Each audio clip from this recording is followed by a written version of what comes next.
جب آپ کو چاند نظر آئے آپ نے دعا پڑھنی ہے. آپ نے کیا کرنا؟ دعا کیا ہے؟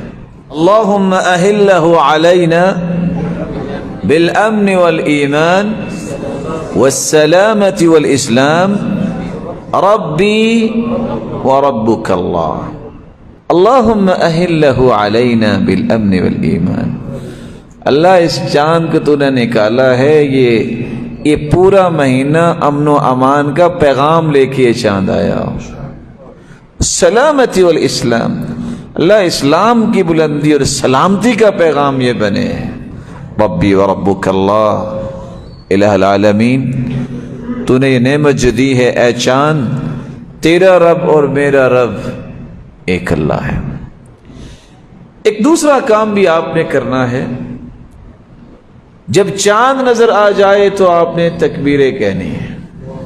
اللہ اکبر، لا الہ الا اللہ، الحمدللہ. ان کو ملائیں گے تو کیا بنے گا؟ اللہ اکبر، لا الہ الا اللہ، واللہ اکبر وللہ الحمد.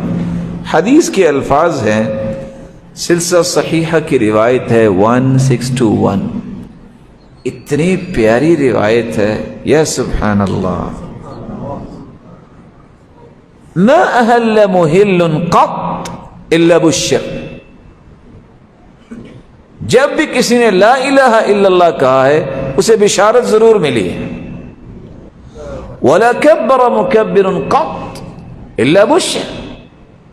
جب بھی کوئی اللہ اکبر کہتا ہے اسے بشارت ضرور ملتی ہے. صحابہ نے فٹ سے سوال کر لیا، یا رسول اللہ الا بشر بالجنہ، اس کو جنت کی بشارت ملتی ہے؟ قال نعم، جی ہاں، جنت کی بشارت ملتی ہے. دوسرا کام آپ نے یہ کرنا ہے، چاند دیکھ کے دعا پڑھنے کے بعد اس وقت سے پھر آپ نے تکبیریں پڑھنی ہیں. پڑھیں گے انشاءاللہ. ایک تیسرا کام بھی آپ کو کرنا ہے.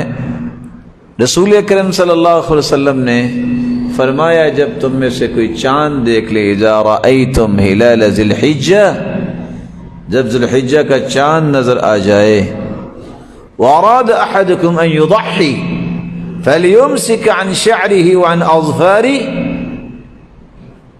چاند جب نظر آ جائے تو نہ بال کٹوانے ہیں نہ ناخن کٹوانے ہیں. یہ کام بدھ سے پہلے کر لیجئے. چاند نکلنے سے پہلے یہ کام کر لیجئے. جب چاند نظر آ جائے تو پھر یہ کام نہیں ہونا چاہیے.